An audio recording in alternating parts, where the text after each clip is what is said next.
भारत की चिंताओं को दरकिनार करते हुए चीन ब्रह्मपुत्र नदी पर सबसे बड़ा बांध बना रहा है। इस बांध का निर्माण यारलुंग सांगपो नदी पर हो रहा है। चीन ने इस परियोजना के लिए निर्माण कार्य की शुरुआत कर दी है। 19 जुलाई को चीन के न्यंगची शहर में बनाए जा रहे इस डैम का पीएम ली शियांग ने शुभारंभ किया।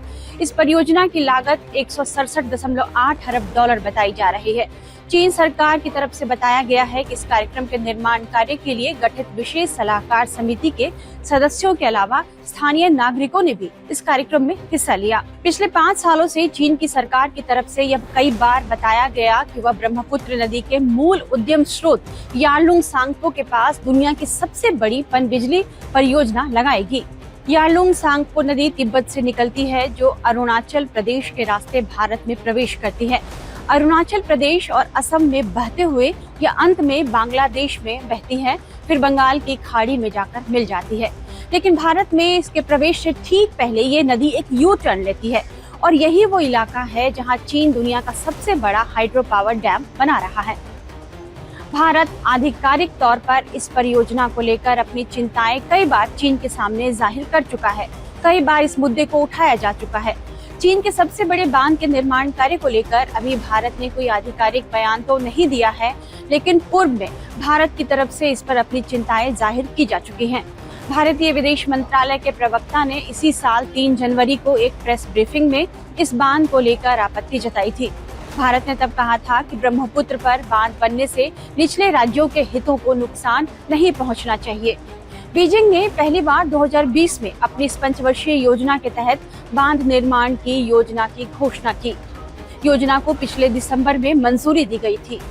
चीन जो यारलुंग सांगपो नदी पर तिब्बत के मेडुंग काउंटी में जल विद्युत परियोजना बना रहा है, उसे सुपर डैम कहा जा रहा है, क्योंकि यह दुनिया का सबसे बड़ा हाइड्रो पावर डैम है। इसकी लागत 167.8 डॉलर होगी और जब यह पावर प्रोजेक्ट तैयार हो जाएगा तो अनुमान है कि इससे चीन के 30 करोड़ लोगों को बिजली मिलेगी। यह power project 300 billion kilowatt hours बिजली पैदा करने में सक्षम भी होगी। अनुमान है कि यह विशाल जल विद्युत परियोजना सिविल इंजीनियरिंग की एक अद्भुत मिसाल मानी जाएगी। एक अखबार साउथ चाइना मॉर्निंग पोस्ट के अनुसार इस नदी की जल विद्युत क्षमता का दोहन करने के लिए नदी के आधे प्रवाह को लगभग 2000 घन मीटर प्रति सेकंड की दर से मोड़ा जाएगा और इसके लिए नामचा बरवा पर्वत के बीच कई किलोमीटर लंबी सुरंगें खोदी जाएंगी। इसी अखबार ने लिखा है कि यारलुंग सांगपो नदी की निचली पहुंच में स्थित इस विशाल परियोजना ने भारत और बांग्लादेश में जल आपूर्ति और पर्यावरणीय प्रभाव के बारे में चिंताएं बढ़ा दी हैं। जनसंख्या विस्थापन की बात करें या पर्यावरणीय व्यवधान के साथ साथ यह माना जा रहा है कि चीन ब्रह्मपुत्र नदी के पानी को हथियाना चाहता है।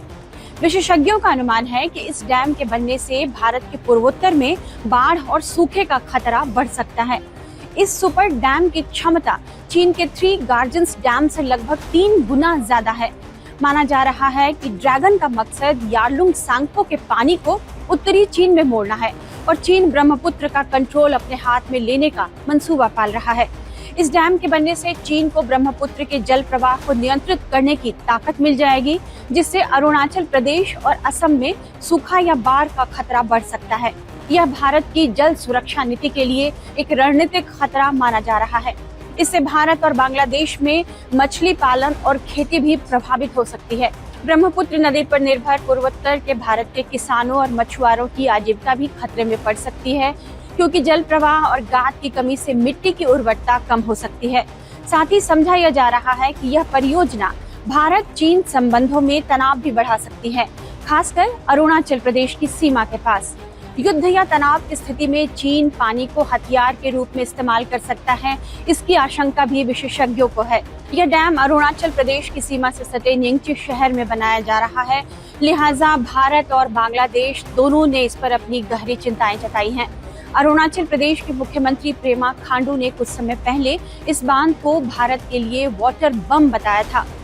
हालांकि चीन का दावा है कि इस परियोजना का कठोर वैज्ञानिक इवैल्यूएशन किया गया है और यह पारिस्थितिकी, पर्यावरण या अन्य देशों के जल संसाधन अधिकारों पर कोई प्रतिकूल प्रभाव नहीं डालेगा। बीजिंग ने इस बात पर भी जोर दिया है कि वो अपने पड़ोसियों की कीमत पर किसी भी तरह की लाभ उठाने की कोशिश नहीं करेगा, बल्कि चीनी विदेश मंत्रालय के अनुसार यह परियोजना आपदा की रोकथाम में मदद कर सकती है। 2015 में चीन ने तिब्बत में 1.5 अरब डॉलर की लागत वाला जम हाइड्रो पावर स्टेशन शुरू किया था। तब भी भारत ने अपनी चिंता जताई थी कि चीन धीरे धीरे ब्रह्मपुत्र के जल स्तर और दिशा पर कब्जा कर सकता है।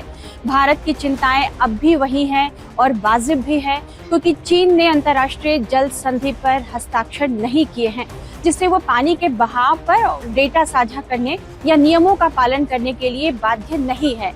ब्रह्मपुत्र नदी चीन से होकर भारत में प्रवेश करती है, लिहाजा भारत चीन को भले ही बांध बनाने से नहीं रोक सकता, लेकिन चीन किसी भी तरह ब्रह्मपुत्र के पानी पर अपना कब्जा न कर ले, इससे निपटने के लिए भारत उपाय जरूर कर सकता है।